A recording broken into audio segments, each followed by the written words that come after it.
Hello again, and for today, we are going to be following up yesterday's video with a video on Asian Identitarians and Asian Identitarianism.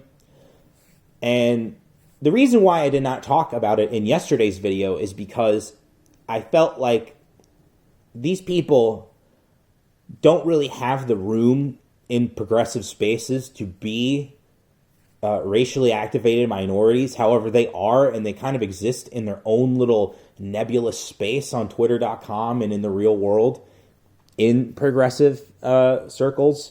It's just that it's not as prevalent as the black Hebrew Israelite problem that has recently stoked up due to, all this anti-white hatred, specifically from self-flagellating white progressives and Jewish progressives pretending to be white people.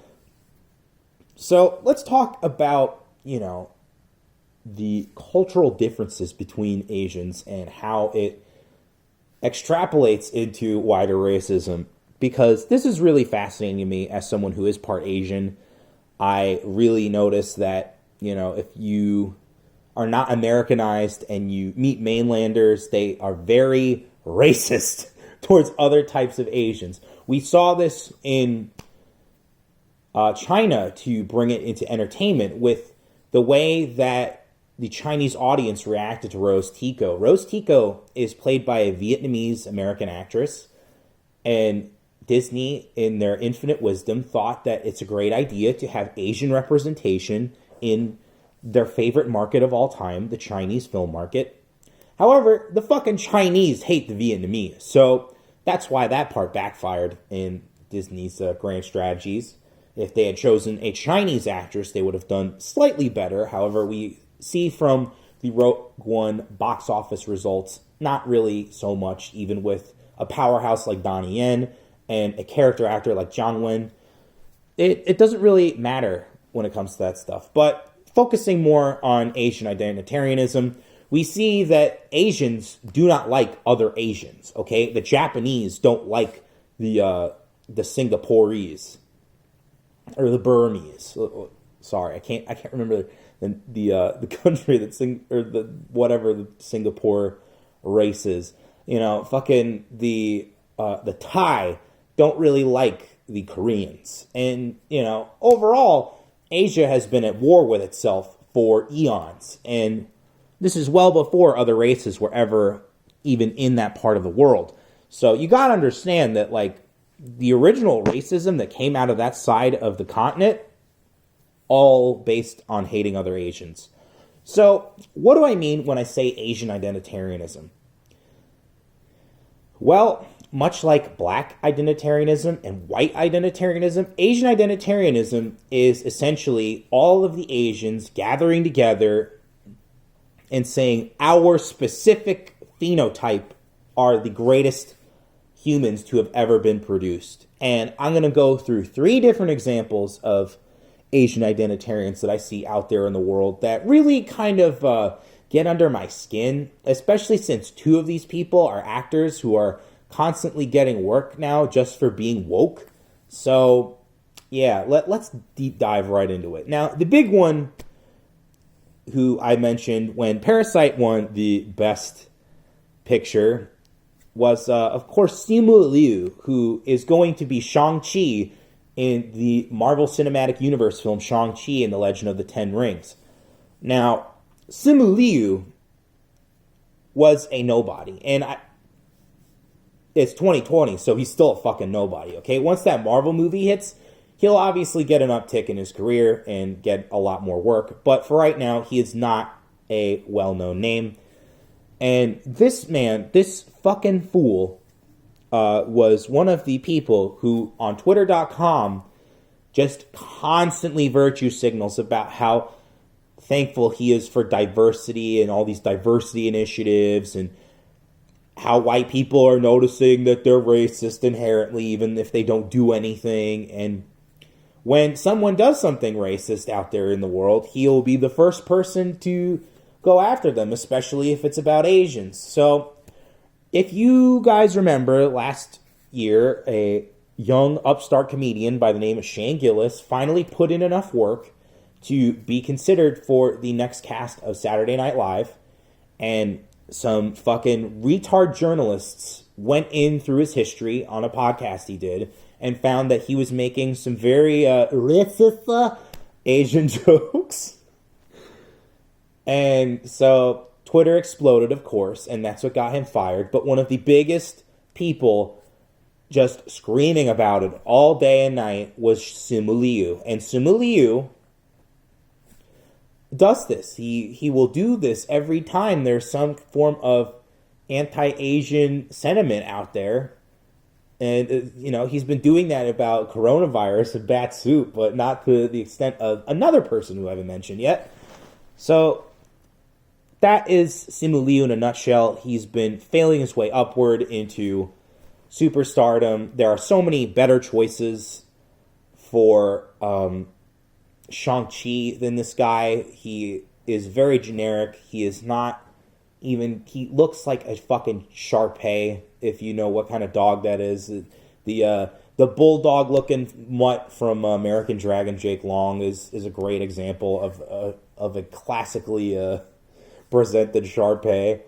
And, yeah, this guy is just fucking getting rewarded for virtue signaling, and it's gross, and I don't like it. So, let's move into the next person of interest. Another actor, another Asian actor, Mr. Louis Tan, who shares a lot of the same stuff as Simu Liu. He was the other person I called out. Like, immediately he was on the ball when Parasite won Best Picture to virtue signal for Asians on Twitter. And that was really funny in itself. However, he does a couple other things that I find worthy of notice. He calls a lot of casting racist. And when I say casting, I mean like casting directors are racist, casting agents don't really get me out there, even though I'm in like every fucking thing that needs a slight martial arts role or character who can speak English nowadays. So ignore that, because there's a reason why he gets casted more than Simu Liu. He also, if you can tell already, cries to the media a lot. He will do all these kinds of interviews saying that, we do not have enough Asian representation, even though he sounds more like this. We don't really have enough Asian representation, and it really pisses me off, man. I've been working hard to get all these roles, and he's going to be in Mortal Kombat either this year or next. I think he's Scorpion or Sub-Zero, so yeah, Jesus fucking Christ. Like, why are you crying? You're going to be in a potentially big movie, so shut up, loser. Shut up, loser! And speaking of being a loser, the reason why this guy is failing even harder upward than Simu Liu in Hollywood is because he's privileged. Ooh. Oh, you're privileged? And how is he privileged, you ask? Very simple. His father is Philip Tan, a known stunt performer and coordinator. And again, you want to brag about everything when your family already is helping you along in your career? Man, like, I thought Asians were all about merit, dude. That guy needs to slap his son so fucking hard. So yeah, that's Louis Tan and Simu Liu in a nutshell. So let's move into the third and final person that I want to highlight as an Asian identitarian. And I think everybody who is politically engaged on my channel knows who I'm going to be finally talking about. Oh my goodness. I have been waiting forever to talk about this bitch. Kathy Wu-Flu Zhu. Yeah, so Kathy Zhu is a very interesting person because unlike Simu Liu and Louis Tan, Kathy Zhu proclaims to be conservative. She was kicked out of a Miss America pageant or some shit like that for being a little racist, which means that she cited FBI crime statistics more than once, which, pretty funny stuff, but she's been kind of grifting around the conservative circles and trying to fall in line with some form of group, and yet her Asianness shows, her Chinese personality, her mainland Chinese personality, I should say, even worse shows. in that she loves to make fun of white people, especially when an Asian does something that is pretty much gross.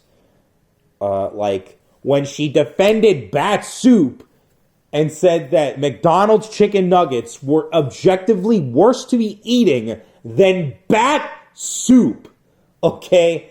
Like, my goodness. The coronavirus fucked this woman up really hard. And she has now gone on this just tumbling spiral of fucking madness where she'll go after anyone that makes fun of her.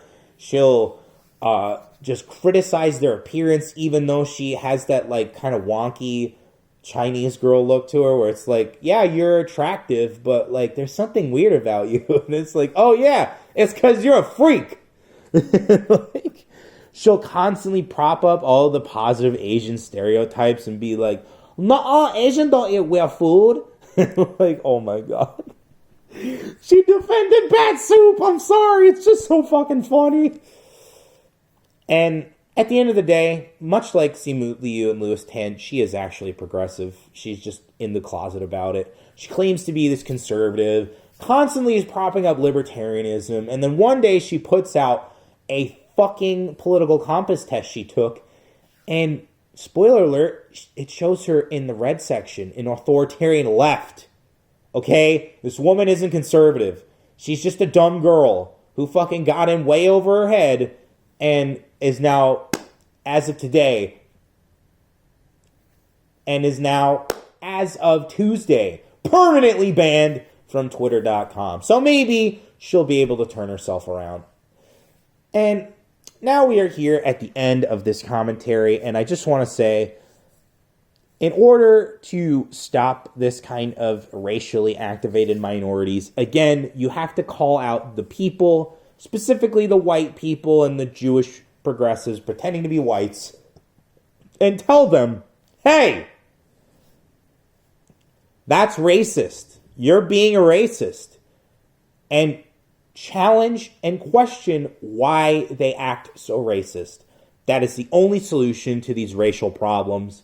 And until I find something else to cover, this is the end of my series involving racism. So, in conclusion, these Asian Identitarians exist in their own little space, but much like racially activated black people and Hispanics and self-flagellating white people and self-flagellating Jewish progressives pretending to be white, all you have to do to stop this kind of shit is to call these people out.